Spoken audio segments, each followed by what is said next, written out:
मुंबई से थोड़ी दूर एक समुद्र किनारे बसा आलीशान इलाका था, सी ग्रीन। ऊंची दीवारों, सुरक्षा गार्डों और महंगी गाड़ियों से सजी उस कॉलोनी में एक विशाल सफ़ेद बंगला था। उस बंगले का मालिक था विराज मेहता, उम्र 32 साल, बिजनेस की दुनिया का बड़ा नाम। शांत, कम बोलने वाला, लेकिन फैसलों में बेहद सख्त। लोग कहते थे, विराज दिल से नहीं, दिमाग से जीता है। लेकिन सच ये था कि उसने बहुत पहले दिल से जीना छोड़ दिया था। उसी बंगले में पिछले 1.5 साल से काम कर रही थी नैना, उम्र सिर्फ 26 साल। सादा सूती साड़ी, बिना मेकअप का चेहरा, आंखों में एक अजीब सी गहराई। वह घर की देखभाल करती, बुजुर्ग माँ की सेवा करती और चुपचाप अपना काम खत्म कर चली जाती। लेकिन कॉलोनी में उसके बारे में अजीब अजीब बातें फैल चुकी थीं। उसके 2 बच्चे हैं। पति ने छोड़ दिया, किसी अमीर आदमी से चक्कर था, इसीलिए यहाँ आकर काम कर रही है। लोगों की बातों का कोई अंत नहीं था। नैना हर महीने अपनी तनख्वाह का बड़ा हिस्सा कहीं भेजती थी। जब कुक ने पूछा, किसे भेजती हो इतना पैसा, वह बस मुस्कुरा दी। विराज ने कभी सीधे उससे बात नहीं की थी, लेकिन उसने नोटिस किया था। माँ की दवाई समय पर देना, रात में माँ की खांसी सुनकर उठ जाना, घर की हर चीज को सलीके से रखना। वह सिर्फ नौकरानी नहीं थी, वह इस घर की खामोश धड़कन बन चुकी थी। एक रात बिजनेस मीटिंग से लौटते वक्त विराज की कार का एक्सीडेंट हो गया। हल्की बारिश, फिसलन भरी सड़क और अचानक सामने आया एक ट्रक। जब उसे अस्पताल लाया गया, वह होश में नहीं था। 2 दिन तक वह आईसीयू में रहा। तीसरे दिन जब उसने आंखें खोलीं, उसने सबसे पहले किसे देखा? नैना को। वह कुर्सी पर बैठी थी, आंखों के नीचे काले घेरे, बाल बिखरे हुए, लेकिन उसकी आंखों में सच्ची चिंता थी। आप ठीक है? उसने धीमे से पूछा। विराज ने पहली बार उसकी आवाज सुनी। वह आवाज बेहद कोमल थी, जैसे किसी टूटे हुए दिल पर मरहम। माँ एक दिन ही रह पाईं, बाकी स्टाफ औपचारिकता निभाकर चला गया। लेकिन नैना, वह हर रात वही रही। वह दवा देती, डॉक्टर से बात करती, रिपोर्ट संभालती। जब दर्द बढ़ता, वह उसके माथे पर ठंडा कपड़ा रखती। एक रात विराज ने धीमे से पूछा, तुम्हारे बच्चे कहाँ है? नैना कुछ पल चुप रही, फिर बोली, सुरक्षित है। उनके पिता? वह हल्का सा मुस्कुराई। कभी कभी कुछ सवालों का जवाब देना जरूरी नहीं होता। विराज पहली बार उलझ गया। उसने सोचा था वह रोएगी, सफाई देगी, लेकिन उसमें कोई अपराधबोध नहीं था, सिर्फ शांति। जब वह ठीक होकर घर लौटा, कुछ बदल चुका था। वह नैना को अब सिर्फ स्टाफ नहीं देख पा रहा था। एक शाम उसने उसे बगीचे में पौधों को पानी देते देखा। डूबता सूरज, उसके चेहरे पर पड़ती सुनहरी रोशनी और उसकी पलकों पर अटकी थकान। विराज के भीतर कुछ पिघल गया। नैना मुड़ी। जी साहब, अगर मैं कहूँ कि मैं तुम्हें इस घर की मालकिन बनाना चाहता हूँ। उसके हाथ से पाइप छूट गया। साहब, मजाक मत कीजिए। मैं मजाक नहीं करता, लेकिन मेरे बारे में जो लोग कहते हैं, मुझे परवाह नहीं। मेरे बच्चे अगर है, तो वे मेरे होंगे। नैना की आंखें भर आईं। आप नहीं जानते, आप क्या कह रहे हैं? मैं सब जानता हूँ, और सब स्वीकार है। उसकी आवाज में दृढ़ता थी। खबर फैलते देर नहीं लगी। विराज की बुआ चिल्लाईं, घर की नौकरानी, वो भी बदनाम। दोस्तों ने हंसते हुए कहा, भाई तैयार रह, रेडीमेड फैमिली मिल रही है। लेकिन विराज शांत रहा। उसने सिर्फ इतना कहा, जिसे तुम बदनाम कहते हो, उसने मेरे लिए वो किया है जो तुममें से कोई नहीं कर पाया। छोटा सा मंदिर, कुछ गवाह, साधारण फेरे। नैना के हाथ कांप रहे थे। एक बार फिर सोच लीजिए। विराज ने उसका हाथ थामा। सोच लिया है। मंगलसूत्र पहनाते समय उसकी आंखों में सच्चा अपनापन था। और फिर वह रात, कमरा फूलों से सजा था। नैना बेहद घबराई हुई थी। विराज ने उसके करीब आकर कहा, डर मत। वह कांपते हाथों से अपना पल्लू हटाती है। उसकी सांसें तेज हो जाती है। विराज तैयार था, बीते हुए जीवन के निशानों के लिए, माँ होने के प्रमाण के लिए। लेकिन जैसे ही उसने उसकी पीठ देखी, उसकी सांस अटक गई। वहाँ कोई मातृत्व के निशान नहीं थे, बल्कि कुछ और, कुछ ऐसा जो किसी ने कभी सोचा भी नहीं था। उसका दिल जोर से धड़कने लगा। नैना, ये क्या है? नैना की आंखों से आंसू गिर पड़े। आज सच बताने का समय आ गया है। और सच वो था जिसने विराज की पूरी दुनिया बदल दी। कमरे में हल्की चांदनी थी। खिड़की से आती ठंडी हवा पर्दों को धीरे धीरे हिला रही थी। विराज की आंखें अब भी नैना की पीठ पर टिकी थीं। वहाँ कोई माँ बनने के निशान नहीं थे, कोई पुरानी चोट नहीं, बल्कि उसकी पीठ पर हल्के हल्के जलने के दाग थे, जैसे किसी ने गर्म लोहे से छुआ हो। विराज के हाथ कांप गए। नैना, ये किसने किया? नैना की पलकों से आंसू गिरने लगे। वह धीरे से पलटी। आज आपको सब सच जानना होगा। नैना पलंग के किनारे बैठ गई। उसकी आवाज कांप रही थी, लेकिन उसमें डर नहीं था, बस सालों का दबा हुआ दर्द था। मेरे कोई बच्चे नहीं हैं। विराज चुप रहा। राजू, मोहन और गुड़िया मेरे बच्चे नहीं, वो मेरे छोटे भाई बहन हैं। विराज की भौहें सिकुड़ गईं। लेकिन सब कहते थे, लोग वही कहते हैं जो उन्हें आसान लगता है। नैना ने गहरी सांस ली। जब मैं 17 साल की थी, पापा की मौत हो गई। माँ पहले ही गुजर चुकी थीं। घर में सिर्फ मैं और मेरे 3 छोटे भाई बहन। उसकी आंखों में पुराने दिनों की परछाइयाँ उतर आईं। गांव के लोगों ने मदद नहीं की, उल्टा बातें बनाईं। कहा, इतनी जवान लड़की अकेली है, कैसे पालेगी 3 बच्चों को? विराज की मुट्ठियाँ भींच गईं। गांव का सरपंच। नैना की आवाज भारी हो गई। उसने कहा, अगर बच्चों को बचाना है तो उसके घर काम करो। वह काम नहीं था, वह कैद थी। वो शराब पीकर आता, मुझ पर हाथ उठाता और कहता, तुम्हारे भाई बहनों को जिंदा रखना है तो चुप रहो। विराज का खून खौल उठा। उसने ये दाग? नैना ने सिर झुका लिया। एक दिन मैंने उसका विरोध किया तो उसने गर्म चिमटे से मेरी पीठ चला दी और कहा, याद रहेगा किसकी वजह से तुम्हारे बच्चे जिंदा है। कमरे में सन्नाटा छा गया। एक रात मैंने फैसला कर लिया, या तो मर जाऊंगी या भाग जाऊंगी। वह तीनों बच्चों को लेकर शहर भाग आई।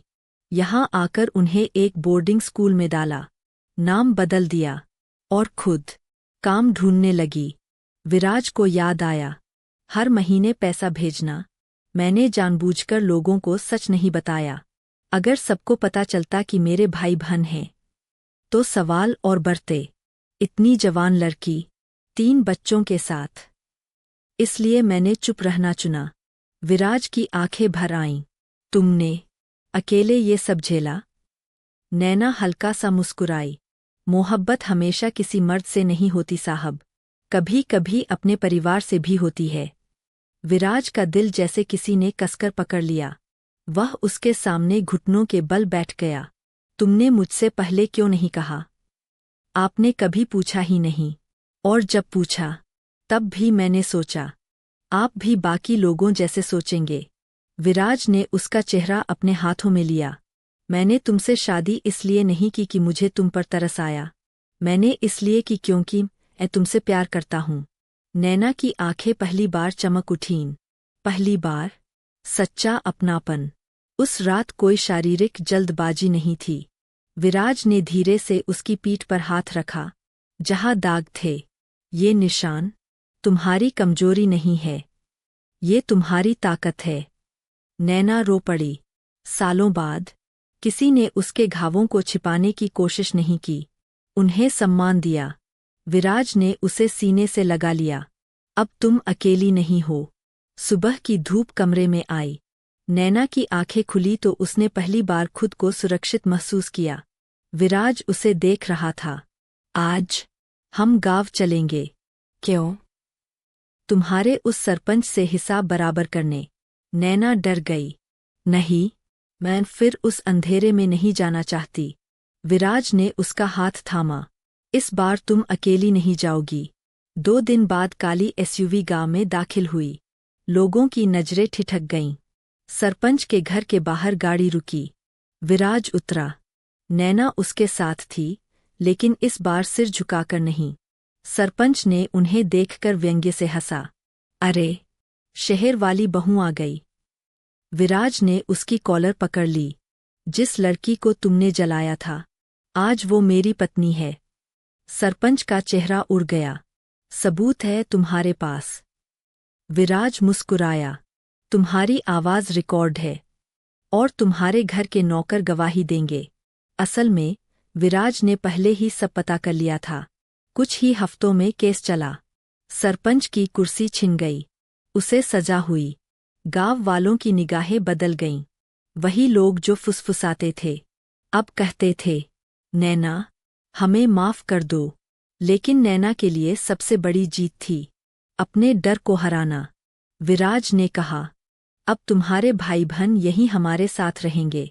नैना की आंखें चमक उठीं। सच? हाँ, ये घर अब सिर्फ मेरा नहीं, हमारा है। धीरे धीरे घर में हंसी लौट आई। राजू पढ़ाई में तेज निकला। मोहन क्रिकेट खेलने लगा। गुड़िया हर वक्त नैना से चिपकी रहती। एक शाम नैना बालकनी में खड़ी थी। विराज पीछे आया। क्या सोच रही हो? सोच रही हूँ, अगर उस दिन आप मुझसे शादी का प्रस्ताव नहीं देते, तो मैं जिंदगी की सबसे बड़ी गलती कर देता। उसने उसे बाहों में भर लिया। तुम बदनाम नहीं थी, तुम बस बहादुर थी। और अब, उस रात जब वे फिर उसी कमरे में थे, न कोई डर था, न कोई राज, सिर्फ 2 दिल, जो सम्मान और सच्चाई पर टिके थे। विराज ने धीरे से कहा, अब कोई रहस्य तो नहीं बचा? नैना मुस्कुराई। एक है। विराज चौंका। क्या? नैना ने उसका हाथ अपने दिल पर रखा। मैं मां बनने वाली हूं। विराज की आंखें नम हो गईं। इस बार सच में। और उस पल, जो कभी बदनाम कहलाती थी, वही एक नई जिंदगी की शुरुआत बन गई। नैना की आंखों में अब डर नहीं था। उसके चेहरे पर वही शांति थी, लेकिन अब उसमें आत्मविश्वास भी जुड़ गया था। जब डॉक्टर ने उसकी प्रेगनेंसी की पुष्टि की थी, विराज कई मिनट तक कुछ बोल ही नहीं पाया था। उसने बस नैना को सीने से लगा लिया। अब तुम्हें कभी अकेले कुछ नहीं झेलना पड़ेगा। नैना ने मुस्कुराकर कहा, मैंने कभी अकेले नहीं झेला। ऊपरवाला हमेशा साथ था। अब आप भी है। घर बदल चुका था। राजू, मोहन और गुड़िया अब शहर के अच्छे स्कूल में पढ़ रहे थे। विराज ने उनके नाम से अलग ट्रस्ट फंड भी बनवा दिया था। एक शाम गुड़िया नैना के पेट से कान लगाकर बोली, मम्मी, ये बच्चा मुझे दीदी बोलेगा या चाची? सब हंस पड़े। नैना ने प्यार से कहा, दीदी ही बोलेगा, क्योंकि ये भी तुम्हारा ही है। विराज ने दूर खड़े होकर वह दृश्य देखा, और पहली बार उसे लगा, उसका घर अब सच में घर बन चुका है। लेकिन जिंदगी हमेशा सीधी नहीं चलती। एक रात नैना अचानक चुप हो गई। क्या हुआ? विराज ने पूछा। डर लग रहा है। किस बात का? कहीं मेरा अतीत फिर हमारे सामने ना जाए। विराज ने उसका चेहरा अपनी ओर घुमाया। तुम्हारा अतीत तुम्हारी गलती नहीं था, और अगर कोई सामने आया, तो उसे मुझसे गुजरना होगा। नैना की आंखों में भरोसा था, और भरोसे से बड़ा कोई सुरक्षा कवच नहीं होता। 8वां महीना चल रहा था। एक दिन अचानक हवेली के बाहर एक आदमी आ खड़ा हुआ। चेहरा वही, सरपंच का बेटा, रणवीर। नैना से मिलना है, उसने गार्ड से कहा। विराज को खबर मिली। वह बाहर आया। क्या चाहिए? रणवीर मुस्कुराया। इतनी जल्दी भूल गए? आपकी बीवी हमारे गांव की है। विराज ने सख्त आवाज में कहा, जो कहना है, साफ कहो। पिताजी जेल में है।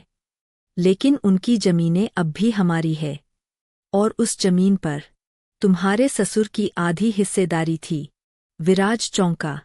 रणवीर ने आगे कहा, अगर ये बात कोर्ट में गई तो बहुत पुरानी फाइलें खुलेंगी। वह ब्लैकमेल कर रहा था। विराज बिजनेसमैन था, भावुक लेकिन बेवकूफ नहीं। उसने शांत स्वर में कहा, तुम्हें क्या चाहिए? 50 लाख। विराज ने मुस्कुराया। कल ऑफिस आ जाना। रणवीर चला गया। लेकिन अगले दिन जब वह ऑफिस पहुंचा, वहां पुलिस इंतजार कर रही थी। विराज ने पहले ही उसकी कॉल रिकॉर्ड कर ली थी। ब्लैकमेलिंग का केस लगा। रणवीर भी गिरफ्तार हो गया। जब नैना को पता चला, उसकी आंखों में डर नहीं, राहत थी। अब सच में सब खत्म। विराज ने कहा, अब कोई अंधेरा नहीं बचेगा। ठंडी दिसंबर की रात। अस्पताल के बाहर विराज बेचैन टहल रहा था। अंदर नैना दर्द से जूझ रही थी। राजू, मोहन और गुड़िया दादी के साथ प्रार्थना कर रहे थे। घंटों बाद डॉक्टर बाहर आए। मुबारक हो, बेटा हुआ है। विराज की आंखें भर आईं। वह अंदर गया। नैना थकी हुई थी, लेकिन मुस्कुरा रही थी। उसने बच्चे को उसकी बाहों में दिया। देखिए, ये आपकी मोहब्बत है। विराज ने बच्चे को सीने से लगाया। नहीं, ये हमारी इज्जत है। जब वे घर लौटे, पूरा बंगला फूलों से सजा था। गुड़िया ने बच्चे को गोद में लिया। इसका नाम क्या रखेंगे? नैना ने विराज की ओर देखा। विराज बोला, आरव। क्यों? नैना ने पूछा। क्योंकि इसका मतलब है शांत, और ये शांति हमें तुमने दी है। नैना की आंखों से आंसू गिर पड़े। कुछ महीने बाद एक बड़ा फंक्शन रखा गया। वही लोग जो कभी ताने कसते थे, अब तारीफ कर रहे थे। विराज ने सही किया। नैना सच में बहुत मजबूत है। विराज ने मंच पर कहा, आज मैं सबके सामने एक बात कहना चाहता हूँ।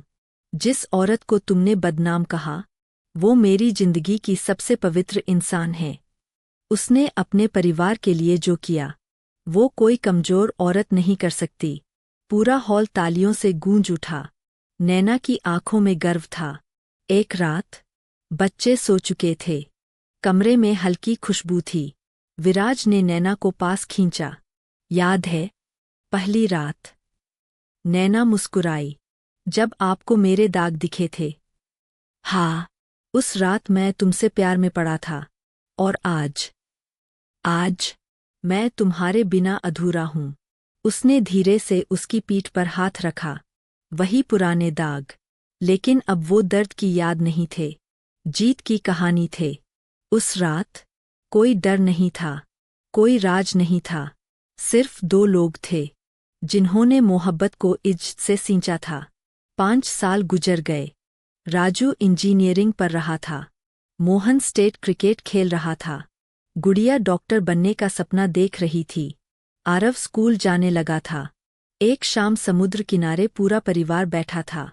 नैना ने कहा, अगर उस दिन आपने मुझे अपनाया नहीं होता। विराज ने बीच में कहा, तो मैं जिंदगी की सबसे बड़ी दौलत खो देता। दौलत? नैना हंसी। हाँ, प्यार, सम्मान और परिवार, यही असली अमीरी है। सूरज ढल रहा था। लहरें किनारे से टकरा रही थीं। नैना ने सिर उसके कंधे पर रख दिया। अब डर नहीं लगता, उसने फुसफुसाया। विराज ने जवाब दिया, क्योंकि अब हम साथ हैं। दोस्तों, उस रात जो सच सामने आया, उसने सिर्फ उस अमीर आदमी की नहीं, पूरे गांव की सोच बदल दी। लेकिन कहानी यही खत्म नहीं होती। असली मोड़ तो अभी बाकी है।